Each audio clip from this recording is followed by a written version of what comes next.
அனைவருக்கும் வணக்கம். தமிழக வெற்றி கழகத்துடைய தலைவர் விஜய் அவர்கள் தலைமையில தமிழக வெற்றி கழகத்துடைய மகளிர் தின கொண்டாட்டம் இன்றைக்கு சென்னை மாமல்லபுரத்தில் நடைபெற்றது. இந்த கொண்டாட்டத்தில் பெண்களுடைய பாதுகாப்பு குறித்தும் பெண் உரிமைகள் குறித்தும் இந்த ஆட்சியில சட்டம் ஒழுங்கு எப்படி சீர்கேடா இருக்கு, பெண்களுக்கு என்னென்ன கொடுமைகள் நடக்குது, இதை எப்படியெல்லாம் மாற்ற போறோம் என்பது குறித்தோ தாவேகா ஆட்சி அமைத்தால் என்னென்ன பெண்களுக்கு செய்வோம் அப்படிங்கிற ஒரு பட்டியலையே முதல் கட்ட தேர்தல் வாக்குறுதிய தாவேகாவோட தலைவர் திரு விஜய் அவர்கள் வெளியிட்டிருக்காங்க. அது குறித்து தான் இந்த காணொளியில் நம்ம தெளிவா பார்க்க போறோம். நீதி வழங்கும் போது அண்ணன் தம்பி சொந்தம் பந்தம் பணக்கார ஏழை எதையுமே பார்க்க கூடாதுடா, நாயத்தை மட்டும் தான் சொல்லணும். தாவேகாவுடைய மகளிர் தின கொண்டாட்டத்துல எல்லாரும் ஒருமித்த குரலோடு பெண்களுடைய பாதுகாப்பு குறித்து பேசினாங்க.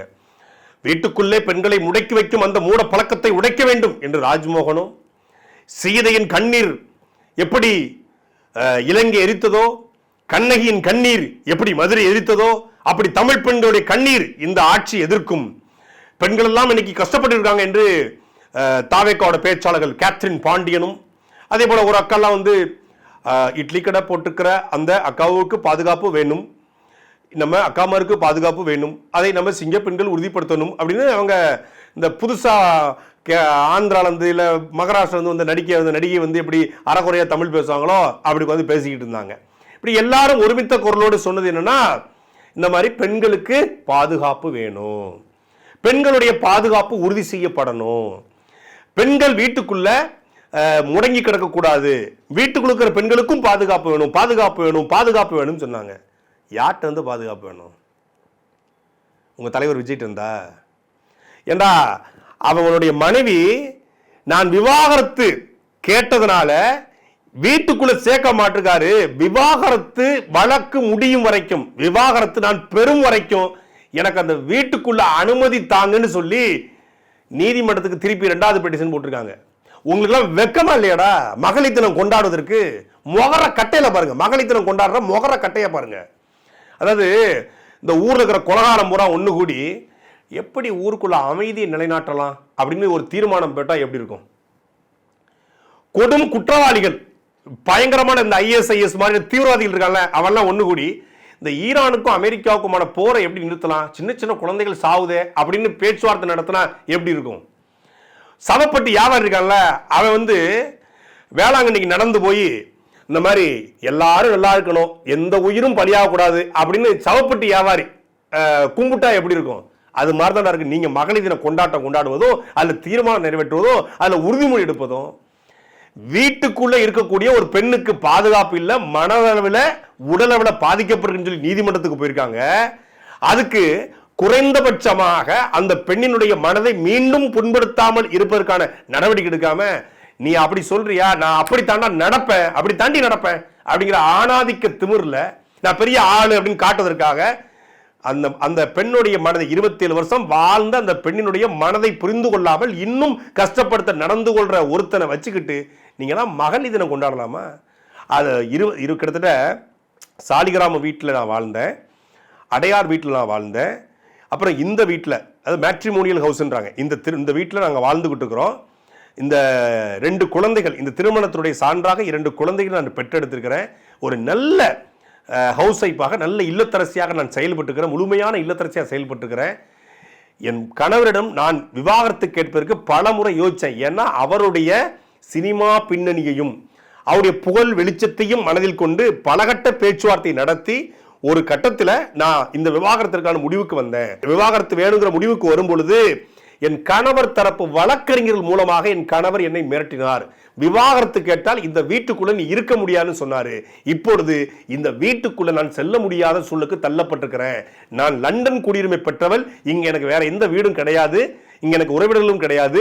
அதனால இந்த விவாகரத்து வழக்கு முடியும் தண்டியும் இந்த வீட்டுக்குள்ள நான் இருப்பதற்கு எனக்கு அனுமதி வேணும் சொல்லி உங்களுடைய தளபதி, உங்களுடைய பக்காமாசு, நீ தலைவனு கொண்டாடக்கூடிய இந்த தருதலையுடைய மனைவி நீதிமன்றத்துக்கு போயிருக்கா.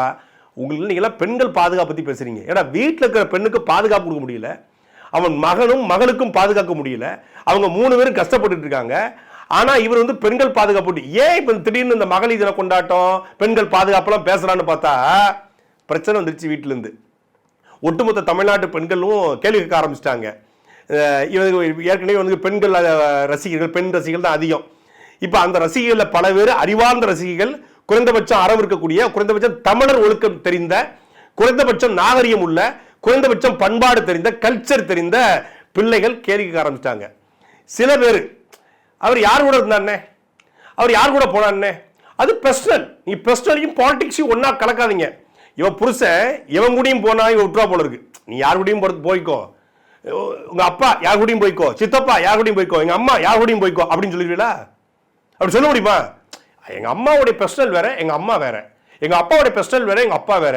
என் கணவருடைய பர்சனல் வேற, என் கணவர் வேற. என் தம்பியோட பர்சனல் வேற, என் தம்பி வேற. உங்க பையன் ஒரு 5-6 பொண்ணை லவ் பண்றான், 5-6 கல்யாணம் முடிச்ச பிறகு ஒரு வேற தான் இருக்கான். என் பையனோட பர்சனல் வேற, என் பையன் வேற. என் பையன் பர்சனலா அது மாதிரி இருப்பான், பட் ப்ரொஃபஷனலி அவன் நல்லா இருப்பான். அப்படி சொல்வீங்களா? பர்சனல் வேற, ப்ரொஃபஷனல் வேற. இந்த வார்த்தையை சொல்றதுக்கு வாய் கூசலையா? இந்த வார்த்தையை சொல்லிட்டு எப்படி நீங்க பெண்கள் தினம் கொண்டாடுறீங்க? யார்கிட்ட இருந்து பெண்களை பாதுகாக்கிறீங்க? இப்போ பர்சனல் வேற, ப்ரொஃபஷனல் வேற. பிரச்சனை அந்த வீட்டில இருந்து வெளியே வந்துருச்சுல்ல, நீதிமன்ற படிக்கட்டில் போயிருச்சுல்ல. இதனால தான், அதாவது வேற காரணம் சொல்லி விவாகரத்துக்கு தான் யாரும் பேச போறதே இல்லை. விஜய்க்கும் அவர் தரப்பு நியாயம் இருக்கு இல்லையா? இவங்க தரப்பு சொல்லிட்டாங்க, அவங்க தரப்ப சொல்லணும் இல்லையா? ஒருவேளை விஜய் ஏன் இதை அப்படி பண்ணியிருக்கலாம் அப்படின்னா, ஒரு 45 days இதை வச்சு நீண்ட எபிசோடு கொண்டு போகிறதுக்கு பல பேர் பிளான் பண்ணியிருக்கலாம். ஸோ அதை இப்போவே ஸ்டாப் வச்சிடலான்னு சொல்லி தான் அவர் அந்த செயலை பண்ணியிருப்பாரு. அவர் தரப்பு நியாயத்தையும் புரிஞ்சுக்கணும். விளக்கண்ணை போட்டு வாங்கடா. முதல்ல கையை வச்சு அண்ணா, மண்டையை வச்சு அண்டா குடு. பெண்கள் பாதுகாப்பு என்று பேசுவதற்கு முதல்ல உங்களுக்கு தகுதி இருக்கா? அவங்க மனைவி சங்கீதா அவர்கள் அந்த அபிடவிட்ல சொல்றாங்க, இந்த வீட்டில் நான் தங்குவதற்கான இடைக்கால உத்தரவை நீங்கள் பிறப்பிக்க வேண்டும், இன்ட்ரிம் ஆர்டரை. ஏன்னா அவர் எப்பனாலும் இந்த வீட்டை விட்டு வெளியேற்றலாம் அப்படிங்கிறதுனால இடைக்கால உத்தரவை பிறக்கணும். ஏப்ரல் 20ஆம் தேதி தான் வழக்கு விசாரணை. ஆனா அதுக்கு முன்னாடியே இடைக்கால உத்தரவை பிறப்பிக்க வேண்டும். ஏன்னா அவன் நினைச்ச வீட்டை எடுத்து பூட்டிட்டா எங்க போய் நிக்கிறது, தெருவில் நிக்க முடியும் அப்படின்னு சொல்லி இடைக்கால உத்தரவை நீதிமன்றம் பிறப்பிக்கணும். கோர்ட்டுக்கு போயிருக்காங்க. விஜயை அவங்க அசிங்கப்படுத்த நினைச்சிருந்தா, விஜயனுடைய நற்பெயரை களங்கப்படுத்த நினைச்சிருந்தா, ஏதோ ஒரு சென்னை கமிஷன் ஆபீஸ்ல போய் கம்ப்ளைண்ட் கொடுத்து இந்த மாதிரி ஒரு பண்றாருங்க அப்படின்னு சொல்லி ஒரு பிரஸ் மீட் வச்சிருக்கலாம். அது வச்சிருந்தா அவங்களுக்கு இவரை அசிங்கப்படுத்துங்கிற நோக்கம் இருக்கு. ஏங்க இவ்வளவு பெரிய நடிகரை போய் பண்ணணும், அவங்களுக்கு அது நோக்கம் இல்லை. முதல் மனுவில் கூட யூடியூப்லேயோ இது போன்ற சமூக வலைதளங்கள்லையோ இதை பற்றி டிஸ்கஸ் பண்ணக்கூடாது அப்படின்னு அவங்க கேட்டிருந்தாங்க. ஆனால் சங்கீதாவை பற்றி தொடர்ச்சியாக பேசினால்தான் நான்லாம் இதை பேசணும், இதை பேச வேண்டிய தேவையோ அவசியம் சொல்லி இப்பவும் சொல்கிறேன் கிடையாது. இப்பவும் நீ வெக்கமே இல்லாமல் இதை ஜஸ்டிஃபை பண்ணும்போது, இதை நார்மலைஸ் பண்ணும்போது சொல்கிறாப்புல இந்த கூட்டத்தில் என்னுடைய பிரச்சனையை நான் பார்த்துக்கிறேன், நம்ம எல்லாரும் சேர்ந்து மக்கள் பிரச்சனையை பார்ப்போம், நீங்கள் நினைக்கிற அளவுக்கு வருத்தப்படுற அளவுக்கு ஒன்றும் இல்லைங்கிறாப்புல. அதாவது அவருடைய மனைவி தன் வீட்டுக்குள்ள தங்கணும்னு சொல்றத, விவாகரத்து கேட்பதை வருத்தப்படுற அளவுக்கு அது ஒன்றும் இல்லைன்னு ஒருத்தன் மேடையில் சொல்லி அதை நார்மலைஸ் பண்றான்னா அவன் எந்த மாதிரியான மனநிலை கொண்டவனா இருப்பான்? அவன் இது வந்து இந்தியாவுடைய திருமண சட்டத்தின்படியே தவறு. அவங்க அந்த வாழ்ந்த வீட்டில் அவங்க இடைக்கால ஜீவனாம்சம் 3 ஜீவனாம்சம் இருக்கு. கடந்த கால ஜீவனாம்சம், அதான் 2021 அவங்களுக்கு பணம் தரல, சரியான நிதி கொடுக்கலன்னு சொல்றாங்க. அதுக்கு அவர் ஜீவனாம்சம் கொடுக்கணும். ஏன் எப்படி? அது வந்து கடந்த கால ஜீவனாம்சம் சொல்லுவாங்க. அதே போல நிகழ்கால ஜீவனாம்சம் இல்லைன்னா இடைக்கால ஜீவனாம்சம். அதாவது வழக்கு நடந்துக்கு இருக்க காலகட்டத்தில் வழக்கு செலவுக்கும் அவர் தான் கொடுக்கணும். ஏன்னா அவரோட இருந்து தன் வாழ்க்கையை இழந்து அவருக்காக வந்து 25 வருஷம் வாழ்ந்திருக்காங்க, 2 பிள்ளையை பெற்றிருக்காங்க. அவர் இவங்களும் அவரை விட அதிகமாக படிச்சவங்க. +2க்கு அப்புறம் 1 இயர் படித்தான், அது பாஸ் இதை விட்டு காலேஜ்லேருந்து வெளியே வந்துட்டான், ட்ராப் அவுட்டு. அந்த அம்மா லண்டனில் படித்தவங்க, இவரை விட அதிக படித்தவங்க. அப்போ அந்த படிப்பு எல்லாத்தையும் மீறி தான் அவரோட வாழ்ந்திருக்காங்க. இவங்களால் அவங்க வாழ்க்கை பாதிக்கப்பட்டிருக்கு. அப்படிங்கும்போது அந்த திருமண சட்டத்தின் அடிப்படையில் நிகழ்கால ஜீவனாம்சம் கொடுக்கணும், வழக்கு செலவை பார்த்துக்கணும். இது வழக்கு இவங்க எப்படி கொடுப்பாரு? கொடுக்க மாட்டாரு. அதுக்கப்புறம் செட்டில்மெண்ட் மொத்தமாக, அது கடந்த கால ஜீவனாம்சம் சொல்லுவாங்க, இல்லை வந்து எதிர்கால ஜீவனாம்சம், இல்லைன்னா செட்டில்மெண்ட் மொத்தமாக அதை கொடுக்கணும். இங்கே என்ன பிரச்சனைனா, விவாகரத்து கொடுப்பதில் பிரச்சனை இல்லை விஜய்க்கு. ஒரே ஒரு சிக்கல் தான், பணம். அவங்க இவர் வந்து 25 வருஷம் சம்பாதிச்சிருக்காரு, இவங்க வந்ததுக்கப்புறம் தான் அதிகமாக சம்பாதிச்சிருக்காரு. அதில் இவங்களுக்கு ஒரு பங்களிப்பு இருக்கு, ஈக்குவலாக இருக்குன்னு வச்சுக்கோங்க. அதில் ஒரு தொகையை அவங்க கேட்பதில் அவங்களுக்கு நியாயம் இருக்கு. பணம் மட்டுமே அவங்களுக்கு குறிக்கோள் கிடையாது. ஆனால் அவங்க பிள்ளைகளோட எதிர்காலம் இல்லை எல்லா எதிர்காலத்தையும் கருதி அவங்க ஒரு கேட்குறாங்க, ஒரு ஜீவனாம்சம் கேட்குறாங்க. அதில் தான் விஜய்க்கும் அவங்களுக்குமான முரணே ஏற்படுது. அதுல என்ன சிக்கல் அப்படிங்கிறது நம்ம போக முடியாது. அது ஃபேமிலி கோர்ட்ல தான் 2 பேரும் பேசி தீர்க்கணும். ஆனா அதுல தான் முரண் ஏற்பட்டிருக்கு. நான் ஏற்கனவே சொல்லியிருந்தேன், அவர்கிட்ட நீங்க ஒரு கத்தியை காட்டி, பாக்கெட்ல 100 ரூபா வச்சிருக்காரு வச்சுக்கோங்க, ஒரு கத்தியை காட்டி உங்களை குத்திக்கவா 100 ரூபா எடுத்துக்கோன்னா நீ குத்திக்க 100 ரூபா எடுக்காதம் பாப்பல. அந்த அளவுக்கு ஒரு கஞ்சன், நாய்த்தோல்ல வடிகட்டின கஞ்சன், எச்சு கைட்டு காக்கா கூட வரட்ட மாட்டான். என்னைக்காவது வாழ்க்கையில யாருக்காவது அள்ளி கொடுத்து பார்த்திருக்கீங்களா? அதாவது இந்த டாக்ஸ் ஃப்ரீ இது மாதிரி வரும் அப்படிங்கிறதுக்காக வம்படியா வேற வழியே இல்லாமல் இந்த கொரோனாக்கு நிதி அதெல்லாம் கொடுப்பாப்புல. மற்றபடி மனசார யாருக்கும் உதவாத மனம் கொண்ட பெத்த தாய்க்கும் அப்பா அம்மாவுக்கும் பிள்ளைகளுக்கும் கொடுப்பதை நோட்டில் வந்து 5000 10,000 எழுதி வச்சு இந்த மாதம் இவ்வளோ கொடுத்துட்டாங்க, நீ அடுத்த மாதம் தான் கேட்கணும்னு சொல்லி ஆட்களுக்கு சம்பளம் போடுவதை விட அப்பா அம்மாவுக்கு காசு கொடுக்குற ஒருத்தன் போய் ஜீவனாம்சம் கேட்க முடியுமா? அதனால தான் பிரச்சனையே. சரி, அது ஒரு பக்கம் இருக்க. அப்படிப்பட்ட இந்த கூட்டம் அப்ப இந்தியாவுடைய திருமண சட்டத்தின் அடிப்படையிலேயே மிக தவறானது விஜயனுடைய நடவடிக்கைகள் அத்தனையும். இவங்கெல்லாம் சேர்ந்து நாட்டினுடைய பெண்களுக்கெல்லாம் பாதுகாப்பு கொடுக்க போறாங்களாம். அதுல போதாத குறைக்கு தேர்தல் வாக்குறுதியை மகளிர் தினத்தில் அறிவிக்கிறாராமா. என்ன வாக்குறுதின்னு பார்த்தா, பெண்கள் பாதுகாப்புக்கு என்று தனி இலாகா உருவாக்கப்பட்டு அது முதலமைச்சர், அதாவது இவர் முதலமைச்சர் ஆயிட்டார்ல, இவருடைய நேரடி கட்டுப்பாட்டிலேயே அது உருவாக்கப்படுமா. இவருடைய சாருடைய நேரடி கட்டுப்பாட்டில் பெண்களுக்கு என்று தனி பாதுகாப்பு லாகா. அருமையா இருக்கு. சாத்தான் வேதம் ஓதுன்னு சொல்லுவாங்கல்ல, அது மாதிரி பெண்களுக்கு என்று தனி பாதுகாப்பு லாகா விஜயனுடைய கட்டுப்பாட்டில். அப்புறம் பார்த்தீங்கன்னா மதிப்புமிகு மகளிர் திட்டம். அது என்ன மதிப்புமிகு மகளிர் திட்டம்? மக்கள் வரிப்பணத்தை மக்களுக்கே கொடுப்பதை ஓசி என்றும் இலவசம் என்றும் சொல்லுவதை இந்த தாவேக்காவுடைய அரசு வன்மையாக கண்டிக்கிறது. அப்புறம் எப்படி சொல்லணும்? அது மதிப்புமிகு மகளிர் திட்டம்னு சொல்லணும்.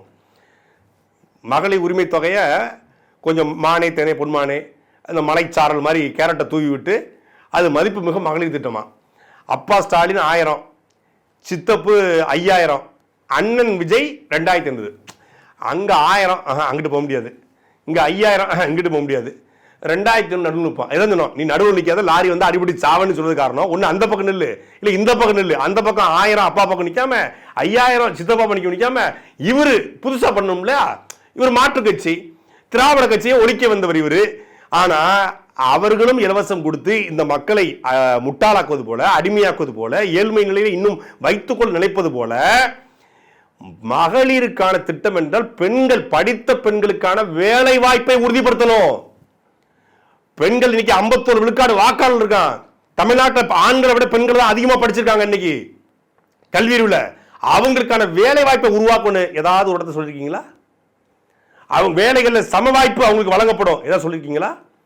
இல்ல உங்களுடைய வேட்பாளர்களை சம வாய்ப்பு பெண்களுக்கு வழங்கப்படும் எங்கேயா சொல்லிருக்கீங்களா? கிடையாது. அவங்க 1000 ரூபாய் கொடுப்பாங்க, இவங்க 5000 கொடுக்கணும்னு சொல்லியிருக்காங்க.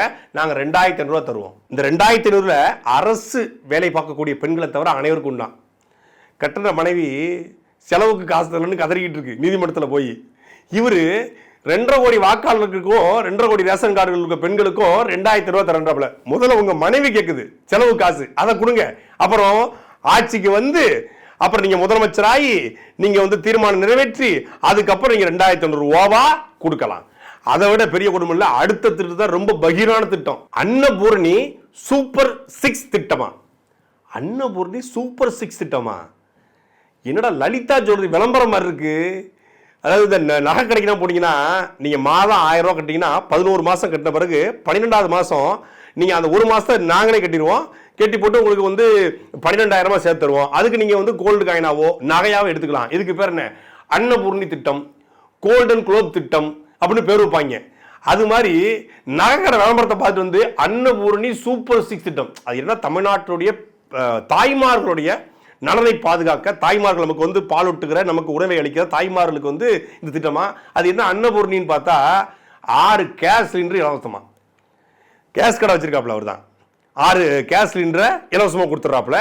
அன்னபூர்ணி சூப்பர் 6 பேர் வச்சிருக்கா பாருங்க. தமிழ்நாடு அரசு நடத்தக்கூடிய ஒரு திட்டத்துக்கு சூப்பர் 6 திட்டம்னு ஒருத்தன் பேர் வைக்கிறாங்க. இவன் ஒரு கட்சியின் தலைவங்க. இத இந்த சொல்ல கீழே உட்கார்ந்து பெண்கள், யார் தமிழ்நாட்டினுடைய குல மாதாக்கள், குல விளக்குகள், குத்து விளக்குகள், தமிழ் சமூகத்தை காப்பாற்ற வந்த கண்ணகிகள், வாழும் கண்ணகிகள் உட்கார்ந்து விசிலடிச்சு துண்டை உதறி அப்படி கையை தூக்கி ஆர்ப்பரித்து அன்னபூர்ணி சூப்பர் 6 திட்டத்துக்கு கொண்டாடுறாங்க. உங்களெல்லாம் பார்க்கும்போது ரொம்ப ப்ரௌடா இருக்குமா? ரொம்ப ப்ரௌடா இருக்கு. ஏற்கனவே திமுகவும் அதிமுகவும் மாறி மாறி கொடுத்த வாக்குறுதிகளை ஆல்டர் பண்ணி, திமுகவும் கொஞ்சம் கொடுத்துருக்குல்ல, அதிமுக கொஞ்சம் கொடுத்துருக்குல்ல. நான் ஏற்கனவே சொல்லியிருந்தேன், இந்த தேர்தலுக்கு தயார்படுத்துற முகரக்கட்டை புறம் பாருங்கன்னு. இவங்க எல்லாம் சேர்ந்து கடந்த 20 வருஷமா திமுக அதிமுக கொடுத்த வாக்குறுதி, அப்புறம் ஊபியில கொடுத்த வாக்குறுதி, மாப்பியில கொடுத்த வாக்குறுதி எல்லாத்தையும் பிரிண்ட் எடுத்து வச்சுக்கிட்டு அடிச்சு விட்டாங்க. அண்ணன் சீர்திட்டம் அடுத்தால என்னன்னு பார்த்தா, தமிழ்நாட்டில் திருமணமாகிற எல்லா பெண்களுக்கும் 1 பவுன் நகை, ஒரு பட்டு புடவை. காஞ்சிபுரத்துலேருந்து வரங்க பழைய பட்டு புடவைகள், பழைய பட்டு பாவாடிகள் நேரடியாக வர்றோம், பணம் தரங்க பணம் தரோம் அப்படிங்கிற மாதிரி ஒரு பவுன் தங்கம், ஒரு பட்டு புடவை எல்லா பெண்களுக்கும் கொடுப்போம். அதாவது சொன்ன ஓபிம்பாங்கல்ல, நீ அடிச்சு விடு, வரப்போறதுன்னு தெரிஞ்சிச்சு, ஓபியை போட்டு விடு அப்படின்னு சொல்லி அடிச்சு விட்டுட்டு இருக்காப்புல. காமராஜர் கல்வி உதவி திட்டமா, அது 1ஆம் வகுப்புலேருந்து 12ஆம் வகுப்பு வரைக்கும் இடைநிற்றலை தடுப்பதற்காக அந்த தாய்மார்களுக்கு 15,000 கொடுத்துறாப்லையா. ஆரம்ப கல்வி முதல் ஆராய்ச்சி கல்வி வரை இலவசம், அனைவருக்கும் தரமான சமமான கல்வியை கொடுப்பேன் என்று அண்ணன் சீமான் சொல்றாரு. நீ எதுக்கு 15,000 பணம் கொடுக்குற? அனைவருக்கும் இலவச கல்வியை கொடுத்துட வேண்டியதானே? அனைவருக்கும் இலவச கல்வியை கொடுத்த பிறகு எதுக்கு 15,000? போன தஞ்சாவூர்ல கூட்டத்தில் பேசும்போது 5 ஏக்கருக்கு கீழே நிலம் இருந்தவர்களுக்கு இலவச கல்வின்னு சொன்னாப்புல. 5 ஏக்கருக்கு கம்மியா இருக்கவங்களுக்கு இலவச கல்வின்னு வந்துடுதுல விவசாயிகளுக்கு. அப்புறம் எதுக்கியா 15,000 பணம்? யோ என்னையா தஞ்சாவூர்ல பேசுறத மறந்துட்டியா? அங்க பேசுறதுக்கு ஒரு பேச்சு, இங்க ஒரு பேச்சா? அங்க வந்து தேர்தல் அறிக்கை கிடையாது, வாய்க்கு வந்து அடிச்சு விட்டுருக்காப்ல. இங்க தேர்தல் அறிக்கையில் சொல்றாப்ல, 1ஆம் வகுப்புலேருந்து 12ஆம் வகுப்பு வரைக்கும் இடைநிற்றலை தவிர்ப்பதற்காக 15,000 வழங்கப்படும். கல்வி இலவசமான பிறகு எதுக்கு 15,000? தனியார் பள்ளிக்கூடத்தில் படிக்கிறதுக்காக 15,000? இல்லை யாருக்கு அந்த 15,000? இடைநிற்றலை தவிர்த்து அவர்களையும் பள்ளிக்கூடத்தை சேர்த்து தரமான கல்வியை கொடுப்பேன், சமமான கல்வியை கொடுப்பேன், அனைவருக்கும் தரமான கல்வியை கொடுப்பேன், ஆரம்ப கல்வி முதல் ஆராய்ச்சி கல்வி உலகத்தரத்தில் கொடுப்பேன் என்று சீமான் சொல்றாருன்னா அதுல லாஜிக் இருக்கு. நீ சொல்லல என்ன லாஜிக் இருக்கு? அடுத்தல ஐயா ஸ்டாலின் பெண்களுக்கு பேருந்து இலவசம், சித்தப்பு எடப்பாடி ஆண்களுக்கும் பேருந்து இலவசம். சார் என்ன தெரியுமில்ல, நீ நான் அவனை மாதிரி வந்து உன் பாசத்தை பிரிக்க மாட்டேன், இந்த காசை பூரா மேல எடுத்து போடுறேன், எவ்வளவு வருமோ நீ எடுத்துக்க அப்படின்னு சொல்லுவாப்புல. அது மாதிரி எல்லா பேருந்துலையும் பெண்களுக்கு இலவசம். அவர் வந்து நகர பேருந்துல மட்டும், பிங்க் பேருந்துல மட்டும் இலவசம், இவர் ஆண்களுக்கும் இலவசம். சாரு எல்லா பேருந்தும் இலவசம், அடிச்சு விடுறா பாத்துக்கலாம் அப்படின்னு சொல்லி அடிச்சு விடுறாங்கல்ல, அது மாதிரி அடிச்சு விடுறாப்புல. தமிழ்நாடு முழுக்க எல்லா பேருந்துலையும் பெண்களுக்கு இலவசமா. அப்புறம் எதுக்கு பேருந்து மொத்தமா? எதுக்கு வந்து தமிழ்நாடு அரசு பேருந்து இலவச பேருந்து மொத்தமா ஆக்கிட வேண்டியதானே? அப்ப தமிழ்நாடு முழுக்க பெண்களுக்கு மட்டும் இலவசமா, இப்ப ஆண்களுக்கு இலவசமா கொடுத்தா அடுத்து யார் வரப்போறான்னு தெரியல. அப்புறம் ராணி வேலுநாச்சியார் படை பெண்களுடைய பாதுகாப்பை உட்படுத்த பெண்களை சீருடை இல்லாத காவலர்கள் போல இருப்பாங்களாம்.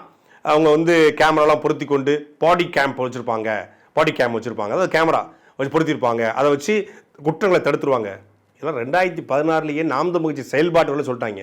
இந்த ஜான் ஆரோக்கியசாமி பைய அப்படியே டவுன்லோட் பண்ணி கொண்டு போய் கொடுத்துருக்கேன். 2014 செயல்பாட்டு வரைவில் நாம் தமிழ் கட்சி ஆட்சிக்கு வருகிற பொழுது தமிழ்நாட்டில் சிறப்பு காவலர்கள், நான் வந்து உயரமா இருக்கணும் குள்ளமாக இருக்கணும் அப்படின்னு இல்லை, சிறப்பு காவலர் எடுப்பேன். கூட்டத்துக்குள்ள நீ வந்து பேசிட்டு இருக்கும் போதே உள்ள விட்டுருவேன். அந்த ஒவ்வொரு காவலருடைய நெஞ்சு பகுதியிலையும் பாடி கேம், அதாவது கண்காணிப்பு கருவியை பொறுத்துன்னு சொல்லி சீமான் தான் சொன்னாரு. அதைத்தான் இன்னைக்கு கேரள அரசு, புதுச்சேரி அரசு, தமிழ்நாடு அரசு பல்வேறு காவலருக்கு போக்குவரத்து காவலர் கொண்டு வந்திருக்காங்க. இது போல சீருடை இல்லாத காவலர்களை வந்து அங்கங்க உங்களோட குற்றத்தை தடுக்க குற்ற தடுப்பு பிரிவு அப்படின்னு சொன்னதுதான் இவர் வேலுநாச்சியார் படை என்னும் புதுசா பேரை மாத்தி காப்பி கேட்டு தானே, எல்லாமே காப்பி கேட்டு, அது போல இதையும் காப்பி அடிச்சிருக்காப்ல. அடுத்துதான் மிக முக்கியமானது, பெண்களுடைய பாதுகாப்பை, பெண்கள் சம்பந்தப்பட்ட வழக்குகளை உடனடியாக விசாரிக்க அஞ்சலை அம்மாள் அதிவிரைவு நீதிமன்றம், Siva international airport, Siva mortuary, Siva beach, Siva railway நிலையம், சிவா இபி அப்படின்னு இந்த தமிழ் படத்தில் இருக்கும்ல, அது மாதிரி அஞ்சலை அம்மாள் சிறப்பு நீதிமன்றமா. இந்தியாவில் எங்கேயாவது தனிநபர்கள் பேர்ல நீதிமன்றம் வந்து நீங்க கேள்விப்பட்டிருக்கீங்களா? ஏற்கனவே மகிழா கோர்ட்டுன்னு ஒன்று இருக்கு, குடும்ப நீதிமன்றங்கள் விவாகரத்து வழக்குகளுக்கு இருக்கு, போக்சோ வழக்கு இருக்கு, சிறார் நீதிமன்றம் இருக்கு, டிஸ்ட்ரிக்ட் கோர்ட் இருக்கு, மேஜிஸ்ட்ரேட் கோர்ட் இருக்கு, உயர்நீதிமன்றம் மதுரை கிளை, சென்னை கிளை இருக்கு. ஒரு நீதிமன்றம் என்பது ஒட்டுமொத்தமான தமிழ்நாடு முழுக்கூடிய நீதிமன்றங்களும் சென்னை உயர்நீதிமன்றத்தில் கட்டுப்பாட்டில் வருது. சென்னை உயர்நீதிமன்றம் உச்ச நீதிமன்றத்தில் கட்டுப்பாட்டில் வருது. இந்த உச்ச நீதிமன்றங்கள் உச்சநீதிமன்றத்துடைய பதிவாளர்கள் ரிஜிஸ்டர்னு சொல்லுவாங்க, அவங்களுடைய கட்டுப்பாட்டில் வருது. தமிழ்நாடு அரசு நீதிமன்றம் அமைக்கணும் அப்படின்னு ஆசைப்பட்டுச்சு, விரும்பிச்சு, தேவை இருக்கு அப்படின்னா உச்ச நீதிமன்றத்திற்கு தீர்மானம் நிறைவேற்றி அனுப்புவாங்க. இப்ப தமிழ்நாடு அரசு கூட, நான் கூட ஒரு ஊடகத்தில் கேட்டிருந்தேன், அதிமுக அமைச்சருடைய ஊழலை விசாரிக்க தனி நீதிமன்றம் அமைக்கப்படும், ஊழலுக்கென்று தனி நீதிமன்றம் அமைக்கப்படும் சொல்லியிருந்தாங்க. அமைச்சிங்களான்னு கேட்டிருந்தேன். அப்ப அதுக்கு பதில் சொன்ன திமுகவை சார்ந்த வழக்கறிஞர் ராஜீவ்காந்தி சொன்னார், நாங்க தீர்மானம் போட்டு அனுப்பிச்சோம், உச்சநீதிமன்றத்தில் அதிமுக போய் ஸ்டே வாங்கிருச்சு அப்படின்னாரு. அப்போ உச்சநீதிமன்றம் தான் ஒரு நீதிமன்றம் அமைக்கணுமா கூடாதா என்று முடிவு செய்கிற இடத்துல இருக்கு. அது அரசின் கட்டுப்பாட்டில் வராது. அது ஒரு தனி பாடி அப்படிங்கிறது கூட தெரியாத இந்த டெட் பாடி என்ன சொல்றது அப்படின்னா அஞ்சலை அம்மாள் பேர்ல அமைக்குமா. எங்க காதெல்லாம் எப்பயோ ஓட்ட போட்டாச்சு. பொலிட்டிக்கல் சயின்ஸ் படிச்ச குறைந்தபட்சம் லா படிச்சவன்ட்டு போய் கேளுங்க, தனிநபர் பேர்ல அம்பேத்கர் நீதிமன்றம் எங்கேயாவது இருக்கா? அப்படிதான் இந்தியா முழுக்க என்ன பண்ணுவாங்க, சாவர்கர் நீதிமன்றம் அவங்க அமைச்சிருவாங்க.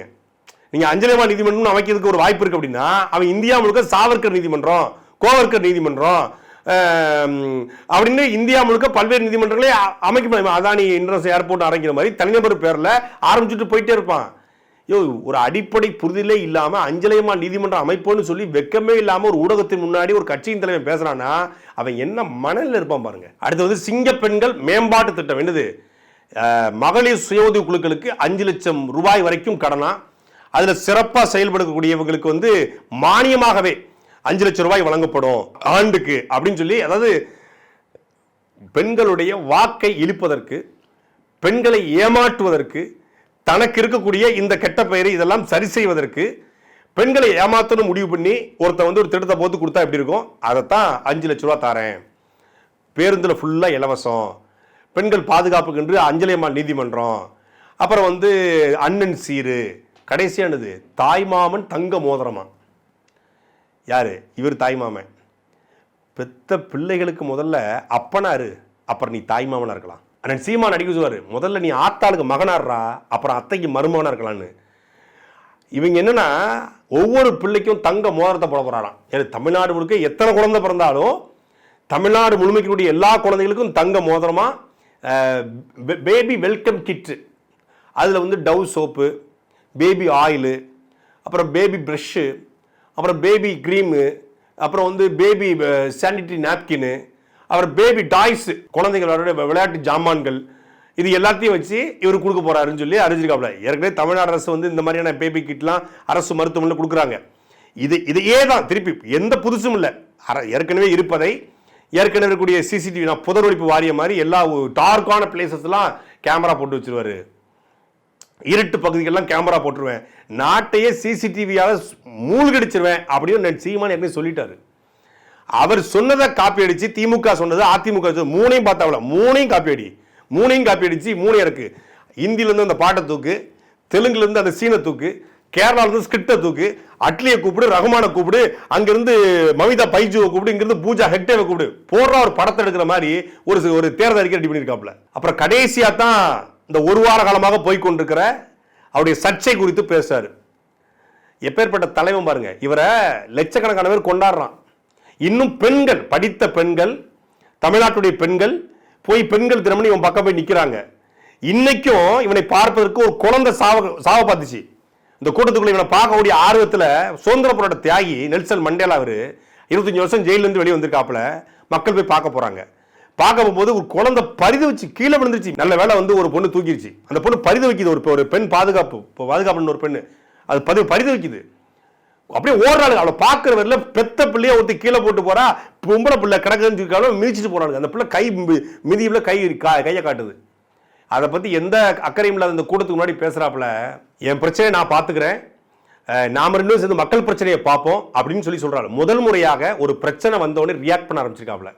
என்னன்னா, கரூர் பிரச்சனைக்கே கவலைப்படாத விஜய் தனக்கு அப்படின்னு ஒன்னே தன்னுடைய ரசிகர்களை எதிராக மாறுறான், தன் ரசிகர்களே கேள்வி கேட்கிறான், ரசிகர்களே கேள்வி கேட்க ஆரம்பிச்சிட்டாங்க, கொஞ்சம் திருந்த ஆரம்பிச்சிட்டான், கொஞ்சம் சிந்திக்க ஆரம்பிச்சிட்டான், கொஞ்சம் யோசிக்க ஆரம்பிச்சிட்டான்னு பிள்ளைக்கு பதற ஆரம்பிச்சிருச்சு. ஆஹா, முட்டாள் கூட்டமா 30 வருஷம் நடிக்கவே தெரியலனா கூட ஒப்பேத்தி வச்சிருந்தனே, இப்போ சிந்திக்க ஆரம்பிச்சிட்டானே, யாராலையும் திருத்த முடியாததை என் மனைவி சங்கீதா திருத்த ஆரம்பிச்சிட்டாளே அப்படின்னு சொல்லி அவன் பதறிட்டாப்ல. கட்ஸுங்கிறாங்க. அவர் கட்ஸோட வந்தாரு, நடிகையோட கட்ஸோட. யாரா கட்ஸ்? இவ்வளவு பெரிய நடிகை, ஒரு பெரிய கேரியரோட உச்சம், அரசியல்வாதி, முதலமைச்சர் வேட்பாளர், லட்சக்கணக்கான தொண்டர்கள், ஊடக வெளிச்சம், 24/7 லைவ், இது எல்லாத்தையும் மீறி இதனை எதிர்த்தா எனக்கு பிரச்சனை வரும், என்ன கேரக்டர் அசாசினேட் பண்ணுவான், என்னை திமுக படம் வேண்டான்னு சொல்லுவான், எனக்கு கோரிக்கை, எனக்கும் என்னுடைய கேரக்டர் தனிப்பட்ட கேரக்டர் அசிங்கப்படுத்துவான்னு தெரிஞ்சும் நீதிமன்றத்தில் போய் துணிஞ்சு வழக்க போட்டா பாருங்க, அந்த சங்கீதா தாண்டா கெட்ஸு, அந்த சங்கீதா தாண்டா வீரப்பெண்ணு, அவ தாண்டா உண்மையான வேலுநாச்சியாரு. சாட்டை எடுத்து நாட்டை திருத்து,